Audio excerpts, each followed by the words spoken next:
প্রায় আধ ঘন্টা পর মোহিত গাড়ি নিয়ে পৌঁছে গেল ফ্ল্যাটে। পুলিশ এখনও আসেনি। মৃন্ময় আর সানোয়ার আহমেদের গাড়িও দেখা যাচ্ছে না। মোহিত রূপকে নিয়ে দৌড়ে ফ্ল্যাটের ভিতর ঢুকে গেল। মিস হাসিব রুমে বসে ল্যাপটপে কিছু করছে। রূপ মোহিতের থেকে নিজেকে ছাড়িয়ে মিস হাসিবের রুমে ঢুকে গেল। মিস হাসিবের মনোযোগ এখনও ল্যাপটপের দিকে, তাই উনি রুমে এখনও দ্বিতীয় কোণে ব্যক্তির অস্তিত্ব টের পায়নি। রূপ চোখে জল নিয়ে মিস হাসিবের সামনে থেকে ল্যাপটপটা সরিয়ে কান্নাসিক্ত কণ্ঠে চেঁচিয়ে বলল, আমার আম্মু, আব্বু তোমার কি ক্ষতি করেছিল মামু? কেন তুমি আমার আম্মু, আব্বুকে মেরেছ? মিস হাসিব থতমত খেয়ে বসা থেকে উঠে আমতা আমতা করে বলল, এসব তুমি কি বলছ রূপ? মাথা খারাপ হয়ে গেছে তোমার? আমার মাথা খারাপ হয়নি। মাথা খারাপ হয়েছে তোমার। সম্পত্তির লোভে তোমার মাথা খারাপ হয়ে গেছে, তাই তুমি আমার আম্মু, আব্বুকে মেরে দিয়েছ। মিস হাসিব পর পর শুকনো ঢোক গিলছে আর অস্থির দৃষ্টিতে এদিক সেদিক তাকাচ্ছে। বুকের উপর দুহাত গুজে মোহিত এসে দাঁড়িয়ে আছে রূপের পাশে। মোহিত এক ভ্রু উঁচু করে মিস হাসিবের দিকে তাকিয়ে বলল, সত্যিটা স্বীকার করুন মামু। এখনো সময় আছে, পরে কিন্তু পস্তাতে হবে। যত তাড়াতাড়ি সত্যিটা স্বীকার করবেন, তত আপনার সাজা কম হবে। মিস হাসিব কাট কাট গলায় মোহিতের দিকে তাকিয়ে বলল, কি সত্যি স্বীকার করব? কি করেছি আমি? আমার জানা মতে তো আমি কিছু করিনি। মোহিত কিছু বলার আগেই রূপ বলে উঠল, আর ড্রামা করতে হবে না মামু। আদনান আমাদের সত্যিটা বলে দিয়েছে। তুমি বিবাহিত, তোর বউ আছে, ছেলেও আছে, আর আদনানই হল তোমার একমাই ছেলে। রূপ হেঁচকি তুলে কেঁদে আবার বলল, আমরা এও জানি তুমিই আমার আম্মু, আব্বুকে খুনও করেছ শুধুমাত্র সম্পত্তির লোভে। শুনো মামু, আমাদের থেকে আর কিচ্ছু লুকিয়ে লাভ নেই। আমরা সব জেনে গেছি। সঙ্গে সঙ্গেই মিস হাসিবের কাশি উঠে গেল। উনি একনাগারে কাশছে আর হাঁফাচ্ছে। মোহিত বেশ বুঝতে পেরেছে মিস হাসিব নাটক করছে। ডেস্কের উপর থেকে পানির গ্লাসটা নিয়ে মোহিত মিস হাসিবের দিকে এগিয়ে এসে বাঁকা হেসে বলল, নিন পানিটা খান।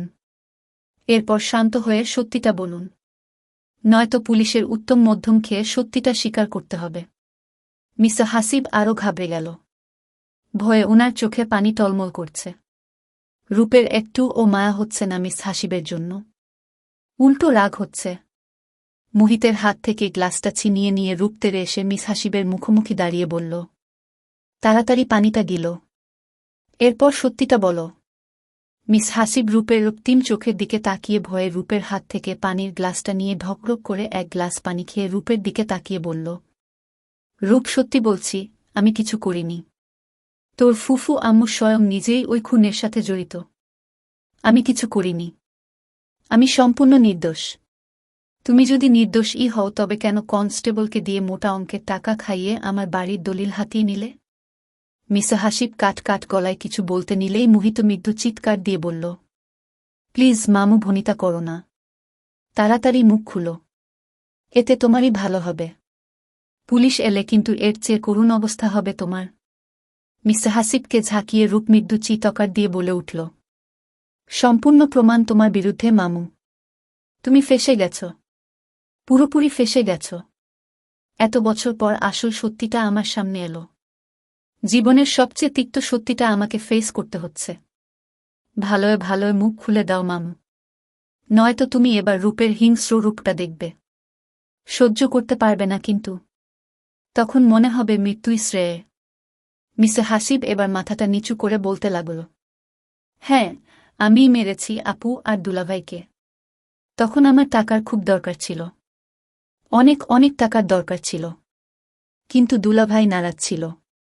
উনার এত এত সম্পত্তি থাকা সত্ত্বে ও উনি কিপটেমি করত। তখন আদনানের মায়ের সাথে আমার বিয়ের 2 বছর চলছিল। আপু আমাদের বিয়ের ব্যাপারে কিছু জানত না। আমার ও কাউকে জানানোর ইচ্ছে ছিল না, এতে হিতে বিপরীত হতো। আপু আর দুলাভাই আমাদের বিয়েটা মেনে নিত না, আমাদের আলাদা করে দিত। তাই আমি ভয়ে কাউকে কিছু শোনাইনি। ব্লাস্টের আগের দিন রাতে আমি আপুর সাথে দেখা করতে ওই বাড়িতে যাই। নতুন বিজনেসের জন্য আমার অনেকগুলো টাকার দরকার ছিল। আপুর কাছে টাকা চাইতে গেলেই আপু না করে দেয়। শুধু মায়ের দুলা ভাইয়ের ভয়ে। টাকা চাইলেই উনি আমাকে নানাভাবে ইনসাল্ট করত, মুখে উপর না করে দিত। তাই ওই দিন জেদের বসে আপুর বাড়ি থেকে বের হওয়ার সময় সিলিন্ডারের পাইপটা ফুটো করে দিয়ে আসি। পুরো বাড়ি জ্বালিয়ে দেওয়ার প্ল্যান করি। পরের দিন সকালে আমার মনটা খুব অস্থির অস্থির করছিল। অনুশোচনা তারা করছিল, কারণ তখন আমার রাগটা কমে গিয়েছিল। বুঝতে পারলাম আমি ভুল করেছি। তখনই তাড়াহুড়ো করে আপুর নম্বরে কল করি। আপু যেন গ্যাস অন না করে, কিন্তু আপু কলটা রিসিভ করছিল না। তাই আমি দৌড়ে চলে গেলাম আপুদের বাড়িতে। গিয়ে দেখি অলরেডি সবটা শেষ হয়ে আছে। রূপকে একটা ভদ্রমহিলা কোলে নিয়ে রেখেছে। আপু আর দুলাভাইয়ের সাথে পুরো বাড়িটা জলে পুড়ে গেছে। রূপ পাশের বাড়িতে ছিল বলে বেঁচে গেছে। রূপকে কোলে নিয়ে আমি চোখের জল ছাড়ছিলাম। অনুশোচনা, অনুতাপে দগ্ধ হচ্ছিলাম। মিস হাসিব কিছুটা থেমে আবার বলল, বাড়ির দলিলটা আগে থেকেই মায়া আহমেদের কাছে ছিল, তাই দলিলটা ঠিক ছিল। এত কিছুর পরে ও আমার লোভ যেন সরছিল না। এত টাকার সম্পদ দেখে মাথা খারাপ হয়ে গিয়েছিল। আমি ভেবেছিলাম রূপের 18 বছর পার হলেই আমি রূপকে আদনানের সাথে বিয়ে দিয়ে পুরো সম্পদ নিজেদের দখলে নিয়ে আসব। কিন্তু তা আর হল না। এর আগেই তোমাদের দুজনের বিয়ে হয়ে গেল। আমি জানতাম মায়া আহমেদ এত কোটি টাকার সম্পদ লোভ ছাড়তে পারবে না। নিশ্চয়ই একটা সময় পর উনার মধ্যে ও লোভ ঢুকে যাবে। হলো ও ঠিক তাই। উনি ঠিক রূপকে জোর করে সম্পদ হাতিয়ে নিল। তখন থেকেই আমার পরিকল্পনা ছিল দেশে ফেরার। রূপের কানে মায়া আহমেদের নামে বিষ ঢুকিয়ে সম্পদের দলিলটা নিজের কাছে আনার। খানিক সফলও হয়েছি। তবে সবশেষে ধরা পড়ে গেলাম। শেষ রক্ষা আর হল না। রূপধাপ করে বেডের উপর বসে গেল। চোখ থেকে গড়গড়িয়ে পানি পড়ছে। মুহিতের চোখে ও পানি টলমল করছে। মিন্ময় আর সানিয়ার আহমেদ দরজার কাছে দাঁড়িয়ে এতক্ষণ সব শুনছিল। ওরা ও কিছুটা সময়ের জন্য থমকে গেল। মিস হাসিব এখনো মাথাটা নিচু করে রেখেছে। পুলিশ অফিসাররা ফ্ল্যাটে ঢুকে শো বেগে রূপদের ডাইনিং রুমে চলে এলো। নীরবতা ভেঙে মিস হাসিব রূপের দিকে তাকিয়ে অনুতপ্ত কণ্ঠে বলল, আমি আমার দোষ স্বীকার করছি রূপ। আইন আমাকে যা শাস্তি দিবে আমি তাই মেনে নিব। পাপ করার পর আমি বুঝতে পেরেছি আমি পাপ করেছি। এর আগে যদি বুঝতাম তাহলে হয়তো নিজের আপন বোনকে জানে মারার এত বড় ঘাটিয়া প্ল্যানিং করতাম না। তোমার কাছে আমি ক্ষমা চাইছি রূপ। বলবো না আমাকে ক্ষমা করে দাও, কারণ ওই মুখটা আমি আর রাখিনি। আমার পাপের ফল আমি ভোগ করতে চাই। পুলিশ রুমে ঢুকার সাথে সাথেই মিস হাসিব নিজ থেকে পুলিশের কাছে নিজের সমস্ত দোষ স্বীকার করে নিল। মিস হাসিবকে অ্যারেস্ট করে পুলিশরা থানার দিকে রওনা হয়ে গেল। মায়া আহমেদের বিরুদ্ধে কেস তোলার জন্য রূপকে ও পুলিশের সাথে যেতে হবে। রূপের সাথে মোহিত, মিন্ময় আর সানোয়ার আহমেদ ও ছুটল থানায়।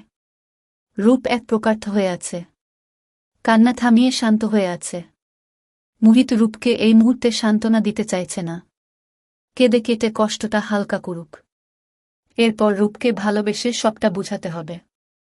থানায় পৌঁছে রূপ মায়া আহমেদের বিরুদ্ধে সমস্ত অভিযোগ তুলে নিল।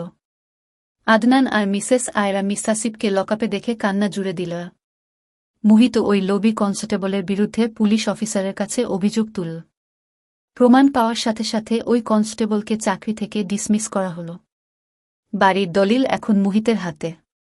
মিস হাসিব অনুতপ্ত ভরা চোখ নিয়ে রূপের দিকে তাকিয়ে আছে। রূপ একটা সেকেন্ডের জন্যে ও মিস হাসিবের দিকে তাকাতে চাইছে না। আদনান আর মিসেস আয়রা রূপের থেকে ক্ষমা চেয়ে নিল, সাথে মোহিতের থেকে ও। মিস হাসিব মোহিতের দিকে তাকিয়ে কান্নাসিক্ত কণ্ঠে বলল, মোহিত, আমার ছেলে আর ওয়াইফকে তোমরা দেখে শুনে রেখো। আমার পাপের ফল ওরা ও ভোগ করছে। আমি পাপী হলে ও ওরা কিন্তু সম্পূর্ণ নির্দোষ। আপু আর দুলাভাইয়ের খুনের ব্যাপারে ওরা কিছু জানে না। আমার অবর্তমানে ওদের সব দায়িত্ব তোমার। আর পারলে রূপকে বলো আমাকে ক্ষমা করে দিতে। জীবনের বাকিটা সময় না হয় আমি হাজতবাস করে কাটিয়ে দিবা। অন্তত মৃত্যু পরে হলে ও যেন রূপ আমাকে ক্ষমা করে। রূপ আর এক সেকেন্ড ও থানায় দাঁড়াল না। কাঁদতে কাঁদতে থানার বাইরে চলে গেল। রূপের সাথে মায়া আহমেদ ও থানা থেকে বের হয়ে গেল। রূপ গাড়িতে বসে অঝরে কাঁদছে। মায়া আহমেদ ব্যাক সিটের দরজা খুলে রূপের পাশে বসে রূপের মাথায় হাত বুলিয়ে বলল, কাঁদিস না রূপ, যা হওয়ার তা তো হয়েই গেছে। অতীত ভুলে সামনে এগিয়ে যা। আমি আছি তোর পাশে, মা হয়ে থাকব তোর পাশে। মুহিতের মা হলে তো আমি ও তোর মা। মায়া আহমেদ কিছুটা থেমে আবার বলল, দেখো, তোর সাথে আমার দুইটা সম্পর্ক। প্রথমত তুই আমার ভাইয়ের মেয়ে, দ্বিতীয়ত তুই আমার ছেলের বউ। আমি তোকে খুব আগলে রাখব রূপ। আমি আমার সমস্ত ভুল বুঝতে পেরেছি। আমি এত বছর মুহিত আর তোর সাথে চরম অন্যায় করেছি। এতটা বছরের পাপ আমি 1 সপ্তাহ 4 দেয়ালে বন্দি থেকে ভোগ করেছি। সমস্ত ভুলগুলো বুঝতে পেরেছি। এই শাস্তিটা আমার দরকার ছিল। উপরওয়ালা হয়তো বুঝে শুনেই ভুলবশত আমাকে এত বড় শাস্তি দিয়েছে। হাজার হাজার শুকরিয়া উপরওয়ালার কাছে। রূপ আচমকাই কাঁদতে কাঁদতে মায়া আহমেদকে জড়িয়ে ধরে বলল, ফুফুন্নি, আমাকে আর কষ্ট দিও না প্লিজ।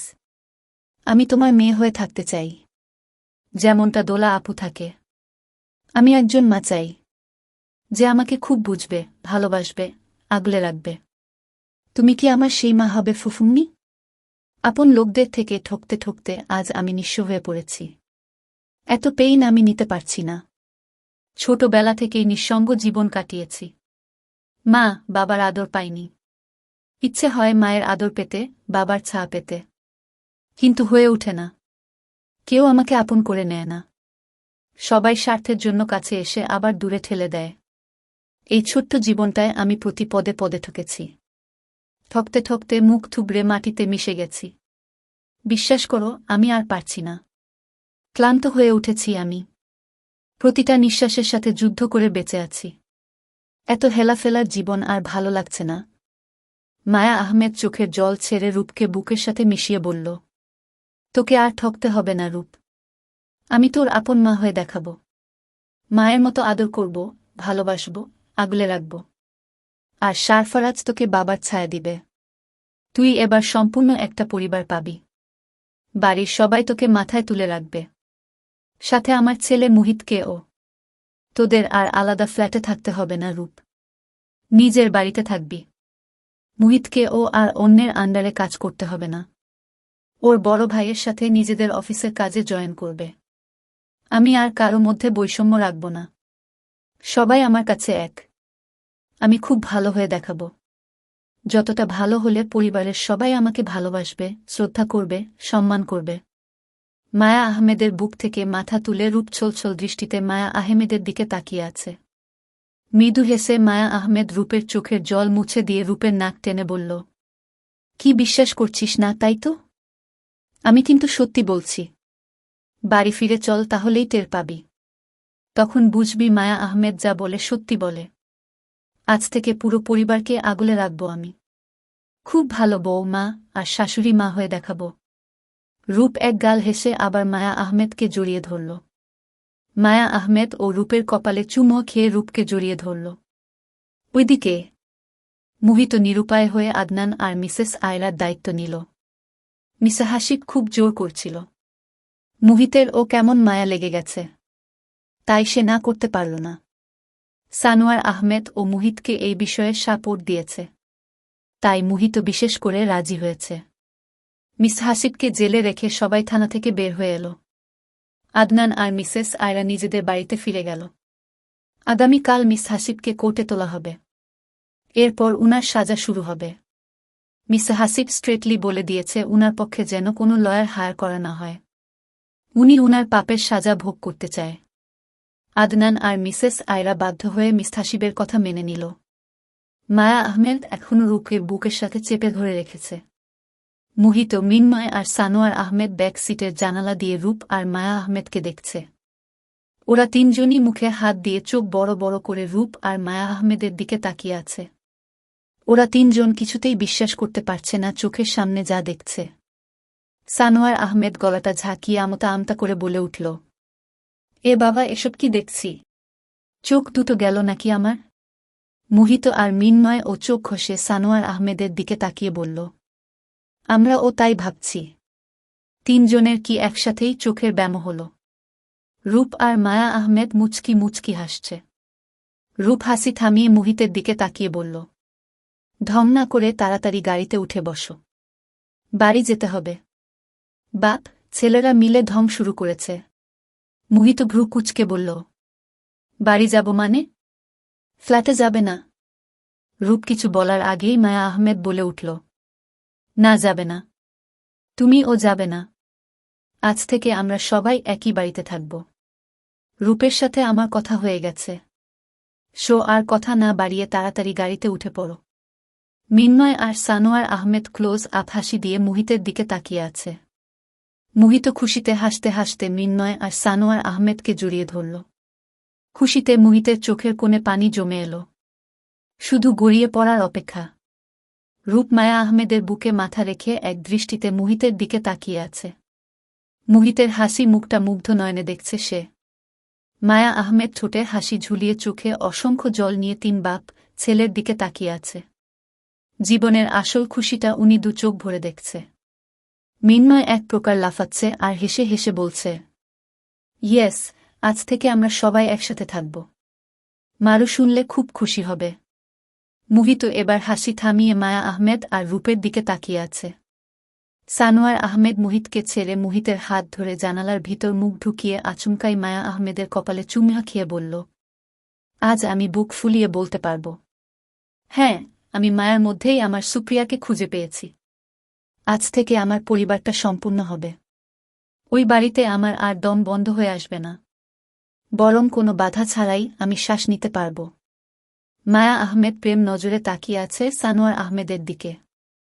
রূপ বাঁকা হেসে মায়া আহমেদের চোখ দুটো হাত দিয়ে চেপে ধরে বলল, এভাবে আমার আব্বুর দিকে তাকাবে না, নয়তো প্রেমে পড়ে যাবে। এই বুড়ো বয়সে প্রেমে পড়া বারণ। বাড়িতে গিয়ে যত ইচ্ছে প্রেম করো, ছেলে মেয়েদের সামনে এসব অ্যালাউড না। সানোয়ার আহমেদ চরম লজ্জা পেয়ে মাথা চুলকাতে চুলকাতে পাশের গাড়িতে উঠে পড়ল। উনি একা ড্রাইভ করে বাড়ি যাবে। মুহিত আর মিন্ময় রূপদের সাথে একই গাড়ি করে বাড়ি ফিরবে। মায়া আহমেদ মাথা নিচু করে মিটিমিটি হাসছে।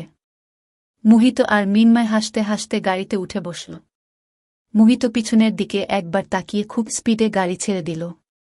পেছন থেকে সানোয়ার আহমেদ ও গাড়ি ছেড়ে দিল। রূপ মায়া আহমেদের হাত ধরে এক দৃষ্টিতে মায়া আহমেদের দিকে তাকিয়ে আছে। চোখের নিচের কালো দাগগুলো স্পষ্ট দেখা যাচ্ছে। মুখটা ও কেমন শুকিয়ে গেছে। চোখের কোণে জমে থাকা বিন্দু বিন্দু জলগুলো মুছে দিয়ে রূপ মায়া আহমেদকে জড়িয়ে ধরে চোখ বুজে নিল। খুব আপন লাগছে মায়া আহমেদকে, ঠিক নিজের আপন মায়ের মতো।